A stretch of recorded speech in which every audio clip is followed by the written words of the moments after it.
have two coils over here. One set of coil is connected to the galvanometer, the other set of the coil is connected to the battery over here. Whenever the EMF is induced to an apparator or a coil, what happens? The coil has got the induced current within it. The change in flux is given as K d flux dt. With respect to time, there is change in flux. The magnetic field which has occurred due to the induced EMF, it opposes the magnetic flux, that is the change in magnetic flux in that loop.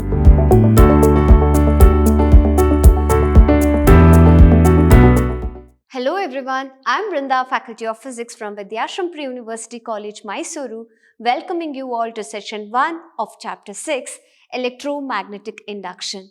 So in today's chapter, we are going to study about something more about the induced EMFs, induced current, generators, etc. So here, first of all, how exactly this electromagnetic induction came into existence.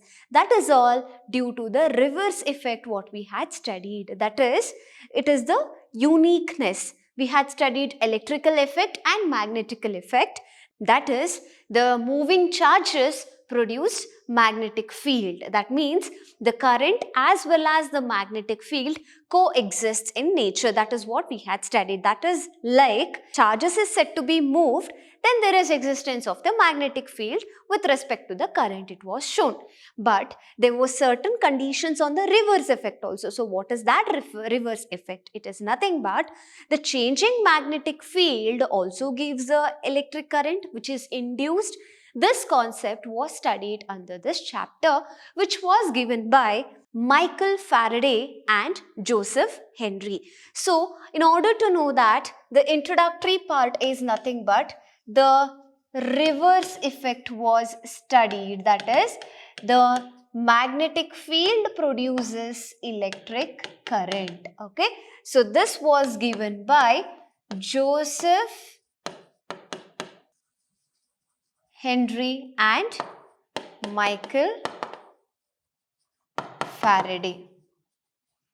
So, having Michael Faraday's one experiment, what did it give? That is, experiment 1, experiment 2, experiment 3. There are 3 experiments, wherein the first experiment is like current induced by magnet. So, experiment 1 is nothing but the current which is induced by magnet. So, you have a coil over here.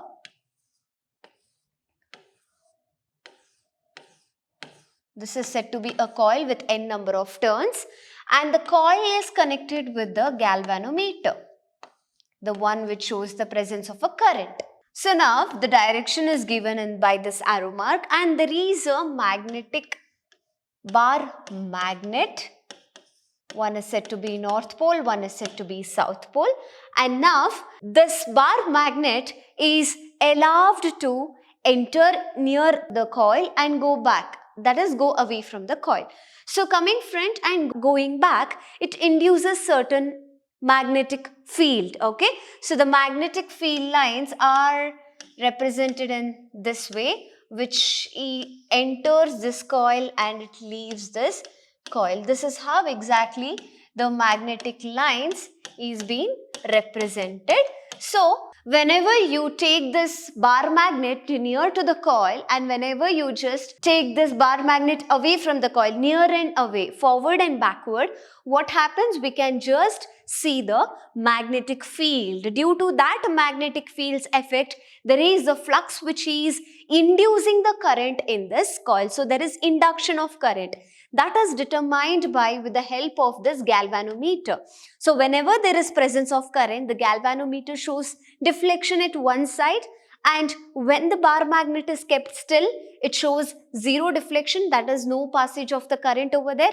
Whenever you take the bar magnet away from it, the deflection is towards the opposite direction. This is how exactly the current induced by magnet works. If they just ask demonstrate the experiment conducted by Faraday on current induced by magnet, you will have to draw this diagram and write whatever is being done over here. That is, moving the bar magnet shows the deflection on one side, moving the bar magnet away from the coil shows the deflection on the opposite side, but when the bar magnet is kept still, it shows the zero deflection. which is proving that, or it is giving a result that the change in magnetic flux induces the electric current in it. This is how exactly we study about the current induced by magnet. And next we are going on to the second experiment, that is nothing but the current induced by current. And this is the coil over here which is present. This is the opening which is connected to the galvanometer. And again there is another small coil which is connected to the battery. So the field lines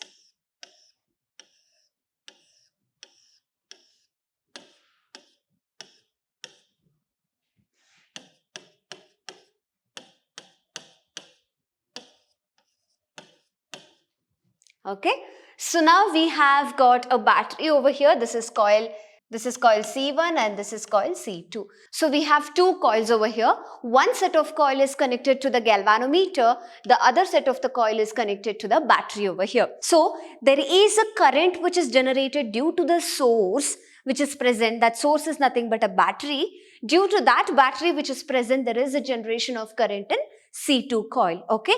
And that current induced by current. That means whenever you take this coil near to this coil C1, there is a deflection which is shown. That means this current, that is the production of current in the coil 2, gives a magnetic field, that is moving charges and magnetism concept. That is whenever the current is present, there is a existence of magnetic field. That means in C2 there the magnetic field exists. So that magnetic field, whenever you just take it forward to the coil C1, so there again the coil starts getting or gaining the induced current. There is an induction of current due to the coil C2 because coil C2 acts as a source because the source is connected to it, that is the battery. Okay.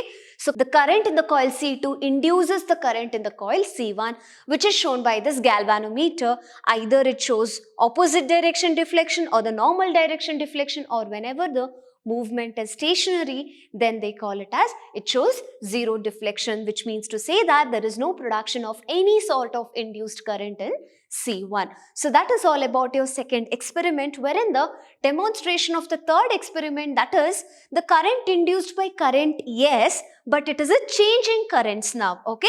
Similar diagram we will have to draw. That is, we have got a coil here and the coil is connected to the galvanometer. That coil is called as C1 coil. So this is the coil turns. And next there is another small coil which is connected back again to the source. These are the turns of the coil which I am drawing here. But this time it is connected to a battery and a tap key. Okay. This is all about the diagram. So here, how exactly it moves? So this is coil C1. So there is a field which is passing through it, and it is always said that the current is said to be flowing whenever the key is tapped at that fraction of a second. If you keep on tapping the key, there is no flow of current over here. Or if you just relieve it, there is no flow of current. It is only when you just tap or just release the key, at that moment there is a production of current. So when there is production of current in this coil and it is said to be moved, so this is coil 2, in coil 2 there is a production of current and it is said to be moved forward and backward. There is induction of the current in case of the coil 1, the same as the previous experiment, that is demonstration of current induced by current is same as that of changing current. Why changing current? Because of this key which is present over there. Okay, that is all about this demonstration, and the galvanometer is the one which shows the deflection, that means the presence of the current in the coil. So that is all about the 3 demonstrations by Faraday. Having all these concepts, we are going to study about the magnetic flux, how exactly the magnetic flux is present. So just imagine a plane here and all the field lines which is present, and the area of this plane is said to be in this direction, call this as A, and the field lines are passing and it is called as vector B, and this can be given by actual diagram of this is, if this is supposed to be A, then it passes in this manner. Okay, these are the passing of the magnetic field lines. That means here it makes an angle theta with respect to the plane. There is an angle theta of the vector B with respect to the area, that is the plane A. So how exactly the magnetic flux is given? Magnetic flux is given as the field, that is the magnetic field into the area. When you remove the vector form and when you get into magnitude, it will be BA into cos theta. Okay, so it is AB or BA into cos theta. Magnetic field, area of cross section in cos of the angle theta, what it makes. Okay, so now case 1. First case is, if suppose the magnetic field is perpendicular to the plane, that is area, perpendicular to the plane, then you can just call it as theta is equal to 0 degree. So when theta is 0 degree, you have BA cos 0 is 1, so it is BA. Okay. Case 2 is, if magnetic field is parallel to the plane, then you have theta as 90 degree. So what happens? The magnetic flux becomes 0. So having this condition, we can give the magnetic field is equal to flux per unit area. This can be the magnetic flux density what we are calculating, and always the magnetic flux SI unit is given as Weber. It is given as Weber. So this is the SI unit of the magnetic flux or magnetic flux density. So that is all about the magnetic flux what we have to study in this chapter. And next we are going to Faraday's law. So as we all know, Faraday demonstrated 3 experiments. The first experiment was the current is induced by moving magnet, that is the bar magnet. Second experiment what we had studied was the current is induced due to the current itself, because the coil which carries the current is said to be moving forward and backward, because of which it sets up the induced current in the second coil. And thirdly, we are inducing a current in first coil due to the change in the current in the second coil. So these are the 3 experiments. Based on these 3 experiments, the Faraday stated certain law, and that statement is, whenever there is changes which is given to the magnetic flux, whenever there is changes given to the magnetic flux, then there is the existence of EMF in the coil. And this EMF which is present, it lasts till the changes in magnetic field or the magnetic flux takes place. That is, Faraday's law states that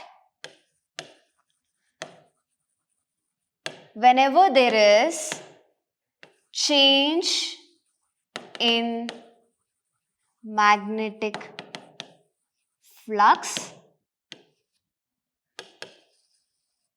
there exists induced EMF. Okay, so this is the Faraday's law statement. Okay, so whenever you change the magnetic flux, there exists induced EMF. The same thing, demonstration you have seen, magnetic flux changes when you move the object to and fro, okay, because of which there is induced current in that coil, correct? So that statement is given by Faraday's law with the help of 3 demonstration, that is 3 sets of demonstration, which you can say that the EMF is directly proportional to the change in the flux.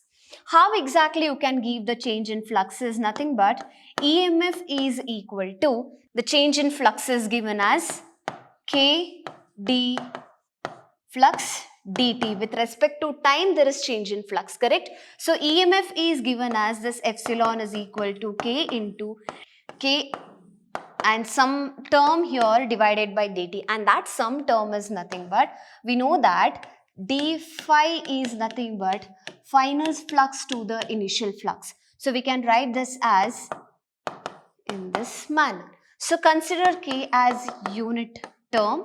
So you can write epsilon is equal to flux, second flux minus first flux with respect to the time. This can be either written in this manner or it can be rewritten as EMF is equal to d phi by dt, and this is nothing but magnetic flux, and this term is said to be negative. So this is the equation, that is by Faraday's law.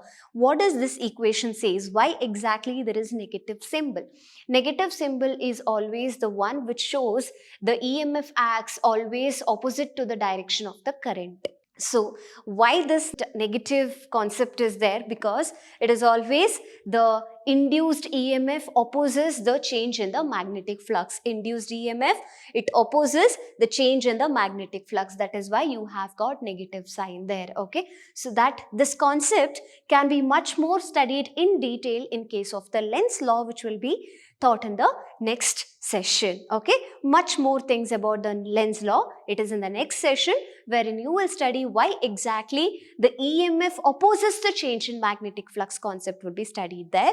So now, suppose you are considering a coil which has got n number of turns, and if suppose for that n number of turned coil, you are applying Faraday's law, so it will be minus n d phi by dt. So this will be that equation.